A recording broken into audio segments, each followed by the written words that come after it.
Ukrainian boat of Verhelis and Mischuk will be quite a difficult combination to beat. But we'll know in a couple of minutes' time as we are in the starters' hands for the men's C2 500B final. And they're often racing now at a really good mix of continents here in this event, which is great to see. I'm excited, like you said, to see the Ukrainians. They're just in front at the moment. They weren't at last weekend's World Cup, so this is the first time we're seeing them on the international stage. And they've come here to obviously take out this B final. They've gone out of the gates very, very quickly, but 2 lanes on their outside there is the Danish crew really settling into their work, as well as the Chinese crew in lane 6 and lane 4, the Canadians. Just like the race before, we had 2 British crews.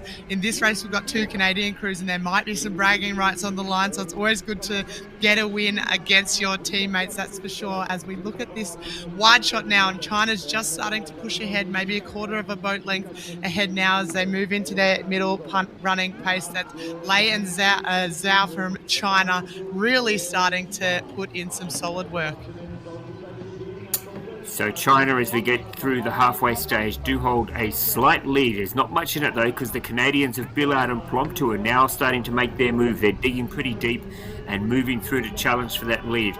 The Ukrainians are holding on there in third. These 3 boats now got away from the rest of the field, and it is an absolute ding-dong battle here between the Canadians and the Chinese. The Ukrainians wedged between them, trying to get up alongside both these boats, but it's Canada in front at this stage. China trying to hold on, but I think the Canadians are getting stronger the closer they get to the finish line. This is going to be a big result for Andrew Billard and Alex Plomtu as they come down towards the finish line. Can they hold it together over this last little bit? It's Canada in front, China second, Ukraine third. Great result there for the Canadian duo.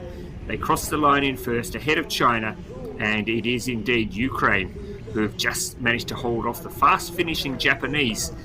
And in fact, it was Japanese on both sides of the course. Almost crossed the line together in 5th place, I think, but the Ukrainians, in 4th place, sorry, the Ukrainians holding on for 3rd. But that's a good result there for the Canadians. Andrew Billard and Alex Plomtu just biding their time and making a really strong back half of that race. And I think in the end you'll see they are pretty comfortable winners in this B final.